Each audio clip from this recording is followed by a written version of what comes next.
have two East German ammos. This first one I'm going to shoot is from 1959, and then I'm going to shoot one from 1961.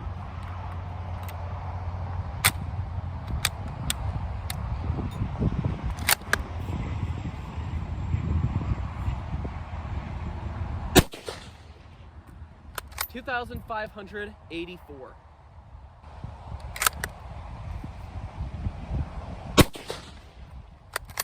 $2,546.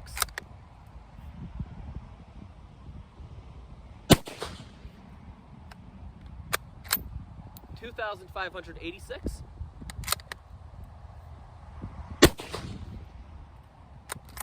$2,475.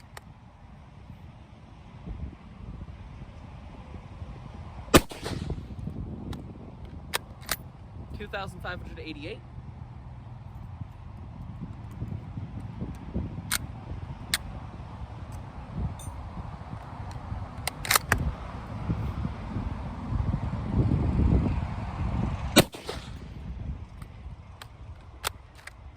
$2,604. These rounds are just having the slightest hang up to extraction.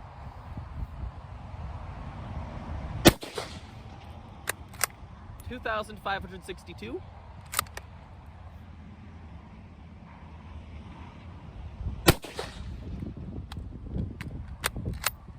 $2,567.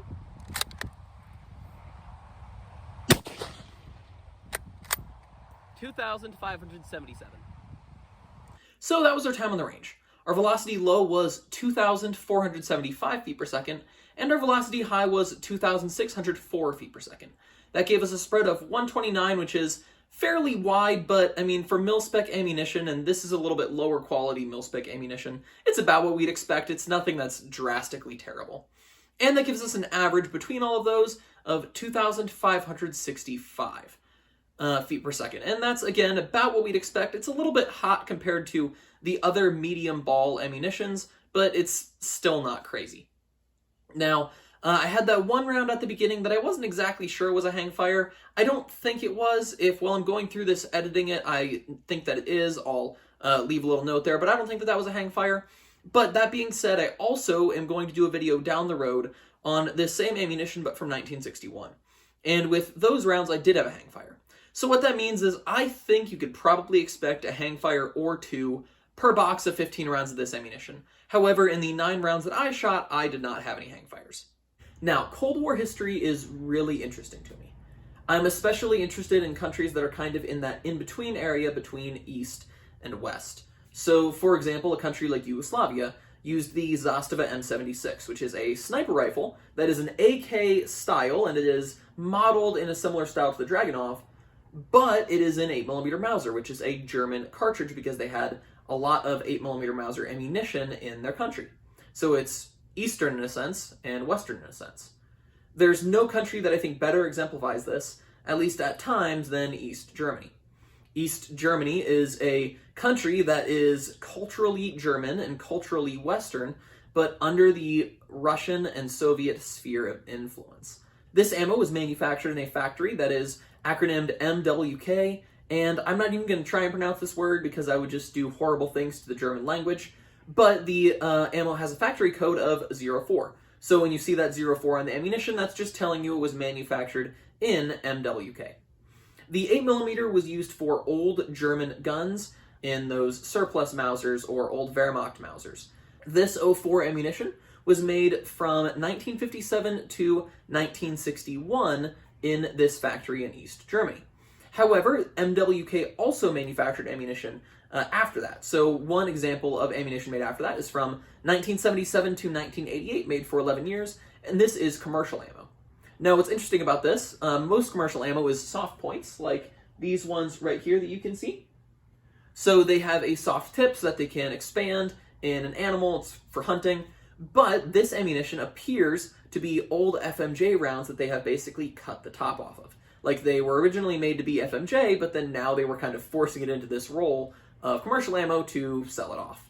And that's pretty interesting to me. So this is what a box like this looks like. They come in 15 rounds. This tape right here was not original, but this box is just falling apart from time. They have this marking right here, which says 20 and then 04. I'm not sure what the 20 means, but the 04 is the factory code. And then there is this on the front, 15 ST, I'm assuming that's 15 cartridges, 7.92 ST, 7.92 is the caliber, if that mark is cartridge again. I can't quite see what this is right here, but it says 3.5.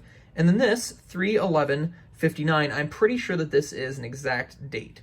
So I found a box where that 3 was a 20, and then this one, I haven't seen a number over 12 just in the few samples that I have, and then this ammunition was manufactured in 1959. This marking right here, I'm not exactly sure what that means, but hopefully somebody in the comments will tell me, and I will pin that. Oh, also, this ammunition was, I think, sent to me by a viewer, but I don't know who it was because it was a long time ago. So if you leave a comment telling me that you sent me this, I will pin that comment. And then maybe leave a comment on that, because you can only pin one if somebody tells me some of those markings that I'm not sure about. Okay, as I open this up, there you go, 15 rounds in there. Pull this out. This ammunition is steel case.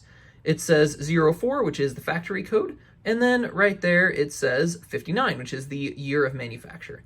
Then there is a black annealing inside of there that you can see on the little ring around the primer. And this ammunition was pretty hard to pull bullets out of it, but there you can see generally what this ammunition looks like. Okay, there you go, that works. So this is Berdan primed ammunition, which means that there are flash holes on the side instead of one flash hole in the center. Now, normally, Berdan prime ammunition has 2 flash holes. However, this one is a single flash hole primer. Well, this is not exceedingly rare. It's not necessarily common either, and I don't know the exact reason why people choose to do it. So if you know a little more about this than me, and you know why they do single flash holes, please leave a comment about that as well. But sometimes ammunition that is Berdan primed has a single flash hole, and with surplus ammunition that tends to lead to slightly more common hangfires and dud rounds than typical. I'm not sure if that is just the correlation of it being a lower quality ammunition or a causation of it being that the primer is not getting into the powder. Now let's take a second and talk about our bullets. Our lowest bullet weight was 178.2 grains, and our highest was 179.3 grains. So that gave us a spread of 1.1 grains from the lowest one to the highest one, and that gave us an average of 178.95 grains.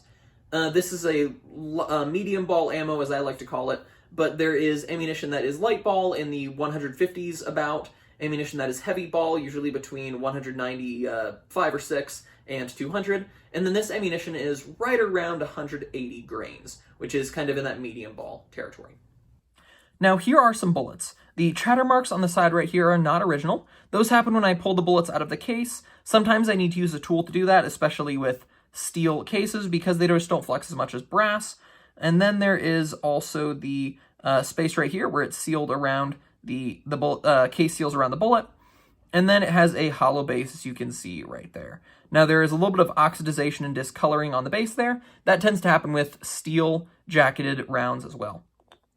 This ammunition either has a steel jacket and core or an iron jacket and core. So what that means is that it is magnetic, and you also probably shouldn't shoot it at steel targets because it'll make a spark. Our powder weight low was 44.1 grains, and our powder weight high was 44.3 grains.